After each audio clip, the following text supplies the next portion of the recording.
नमस्कार दोस्तों, स्वागत है आप सभी का एक बार फिर से मेरे चैनल द बुद्धा ब्रेन में।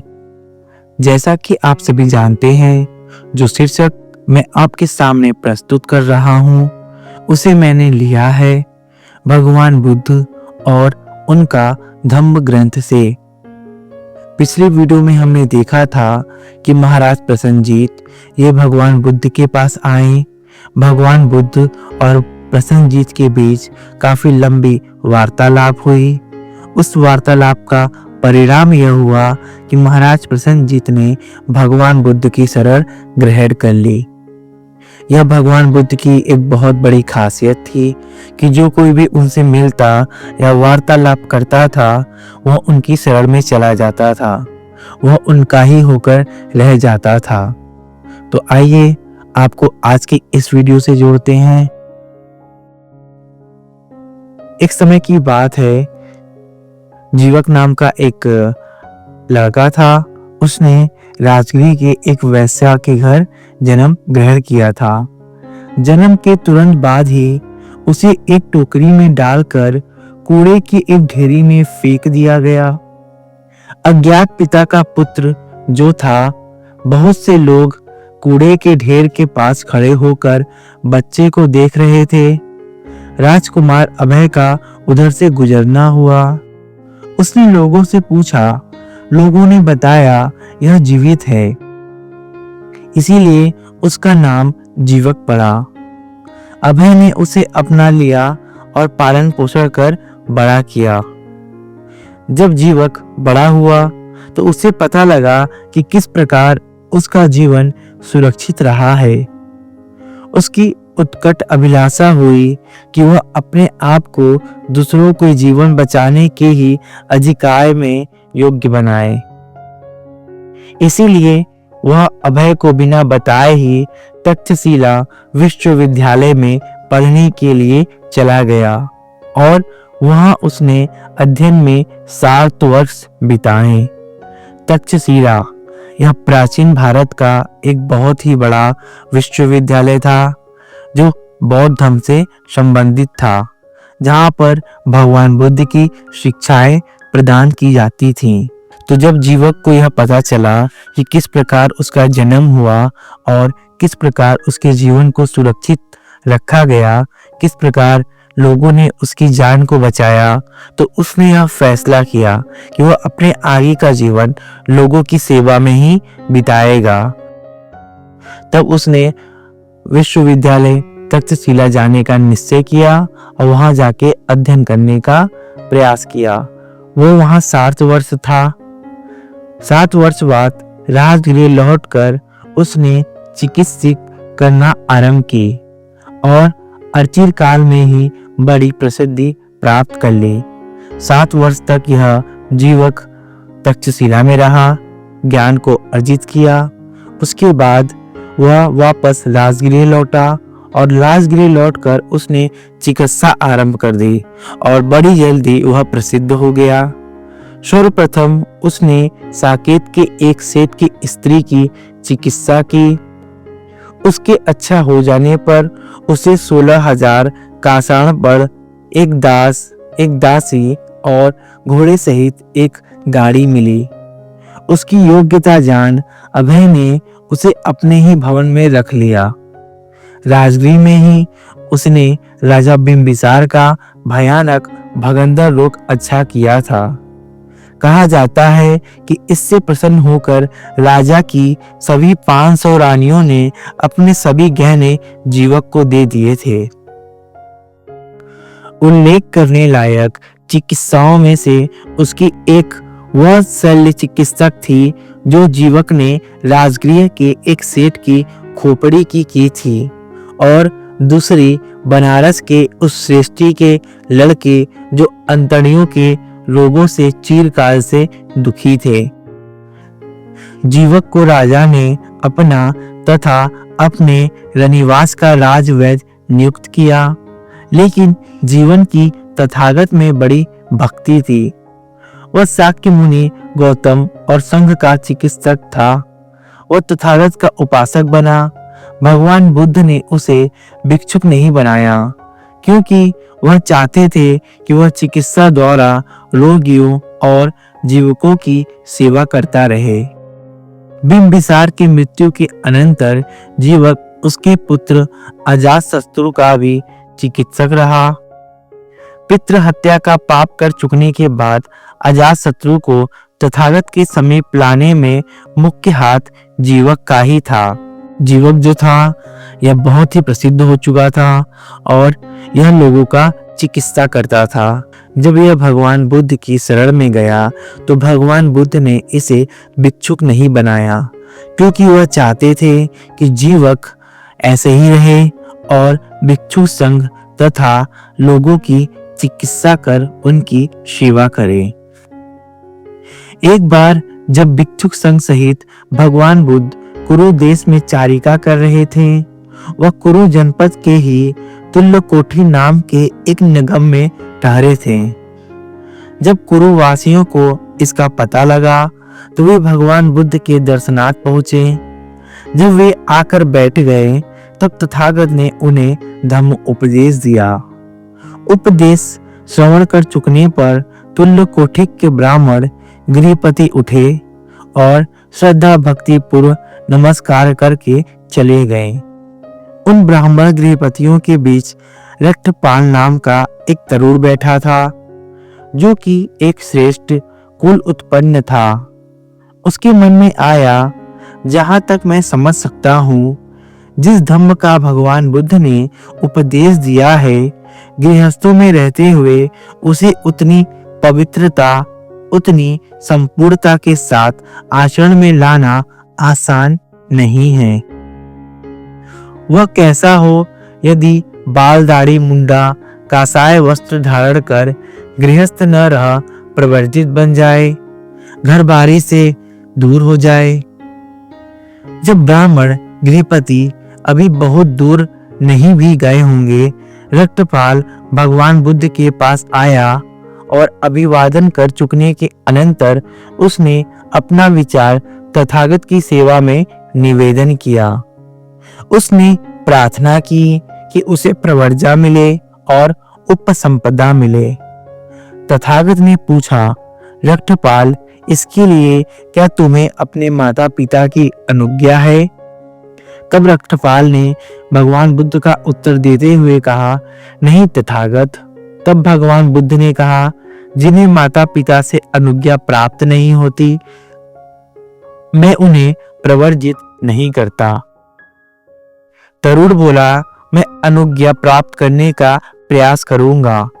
वह उठा और अत्यंत विनम्रता पूर्वक भगवान बुद्ध से विदा ग्रहण की। घर पहुंचकर उसने माता पिता से अपना विचार प्रकट किया और उनसे भिक्षुक बनने के लिए अनुज्ञा मांगी। तो जो यह रक्तपाल थे, यह जब सुने कि भगवान बुद्ध आए हुए हैं तो वह भगवान बुद्ध से मिलने गए। उन्होंने वहां उनका उपदेश सुना। भगवान बुद्ध के उपदेश ने रक्तपाल को इतना प्रभावित किया कि उसने भिक्षुक संघ में सम्मिलित होने का निश्चय किया। उसने भगवान बुद्ध से आग्रह की कि वह उसे भिक्षुक संघ में शरण दे, लेकिन भगवान बुद्ध ने कहा, जिसके पास भी उनके माता पिता की अनुमति नहीं है, मैं उन्हें प्रवर्जित नहीं करता। तुम जाओ, पहले अपने माता पिता की आज्ञा प्रदान करो, उसके बाद आओ, मैं तुम्हें दीक्षित कर लूंगा। और अब रक्तपाल ये अपने माता पिता से अनुमति मांगने का प्रयास करता है। माता पिता बोले, रक्तपाल, तू हमारा प्रिय पुत्र है, अत्यंत पुत्र है, तू ही हमारा एकमात्र पुत्र है। तू आराम में रहा है, आराम में पला है, तुझे दुख का अनुभव नहीं है। जा, खा पी, मौज कर और जितने चाहे पूर्ण कार्य कर। हम तुम्हें प्रवर्जित होने की अनुज्ञा नहीं देते। तुम नहीं रहोगे तो हमारा जीना दूभर हो जाएगा। हमारे लिए जीवन में कुछ आनंद में नहीं रहेगा।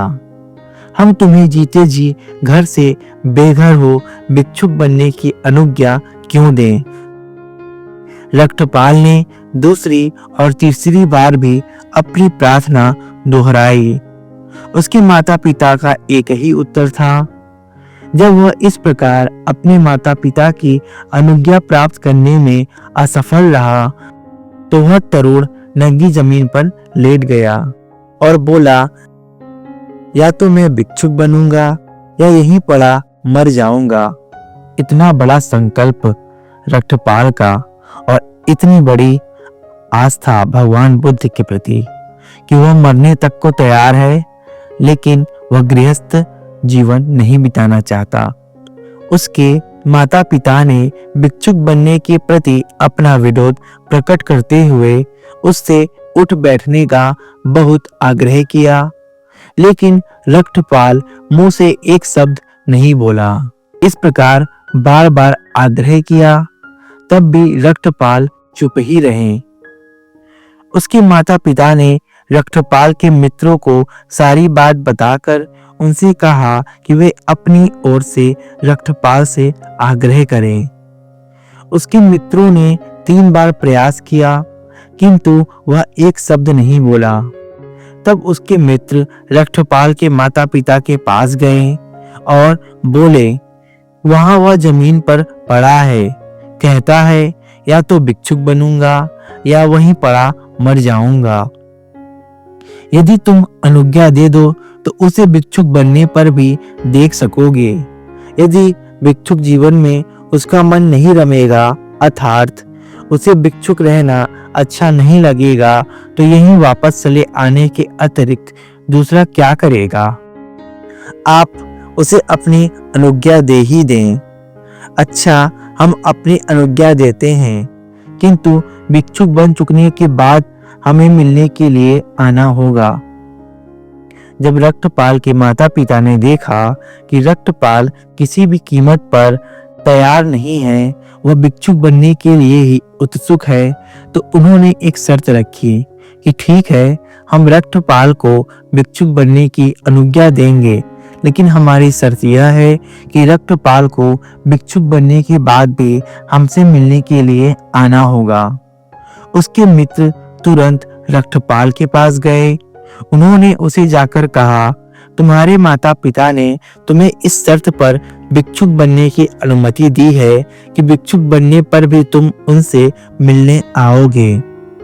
तब रक्तपाल उठ बैठा और सशक्त होने पर तथागत के पास पहुंचा और अभिवादन कर चुकने पर एक ओर बैठकर निवेदन किया, मुझे अपने माता पिता से भिक्षुक बनने की अनुज्ञा मिल गई है।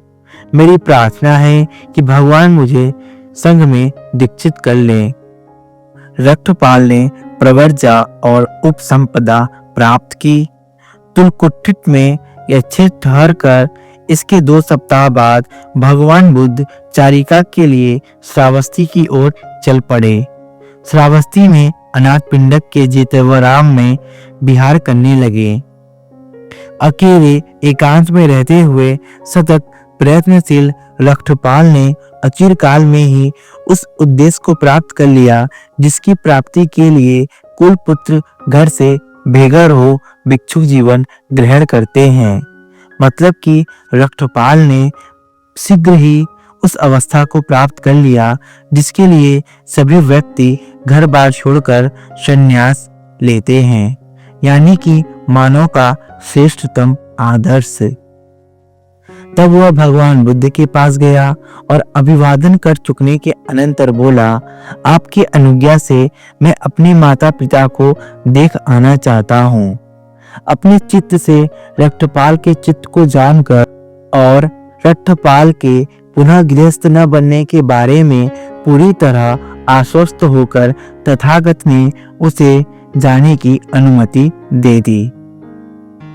तब अत्यंत विनम्रता पूर्वक भगवान बुद्ध से विदा ग्रहण कर अपना पात्र चिवट ले रक्तपाल तुलकुट्टिट की ओर चला, चारिका के लिए निकल पहुंचा और कुल नरेश के मृगोधन विहार में पहुंचा।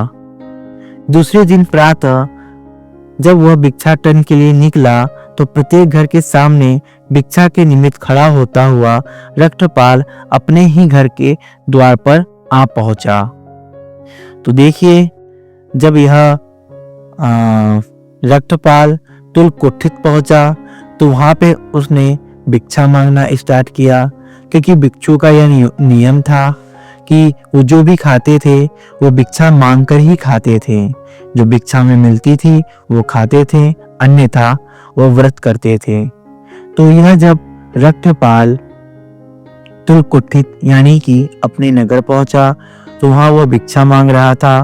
भिक्षा मांगते मांगते वह अपने परिवार यानी कि अपने घर पहुंचा। अब अपने घर पहुंचकर बाहर खड़ा होकर वह भिक्षा मांग रहा है। अब यह देखिए कि यह बड़ा ही दुर्लभ स्थिति थी कि एक पुत्र जिसके माता पिता ने उसे भिक्षुक संघ में दीक्षित होने की अनुमति नहीं दी थी, लेकिन उसकी जिद की वजह से उन्हें उसकी बात को स्वीकार करना पड़ा। और अब वही पुत्र भिक्षा मांगते हुए अपने ही घर पर अपने माता पिता के द्वार पर पहुंचा है। लेकिन अब होता क्या है, इसे हम जानेंगे अच्छी तरीके से अपने नेक्स्ट एपिसोड में, क्योंकि यह चैप्टर काफी लंबा है और अभी हमारा यह समय पूरा होता है। तो आपसे मिलते हैं इसके नेक्स्ट एपिसोड में। तब तक के लिए आप बने रहें हमारे साथ हमारे चैनल द बुद्धा ब्रेन में।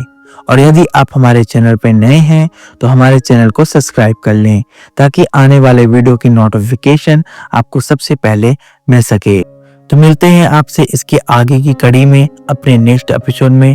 तब तक के लिए बने रहें हमारे साथ हमारे चैनल द बुद्धा ब्रेन में। धन्यवाद।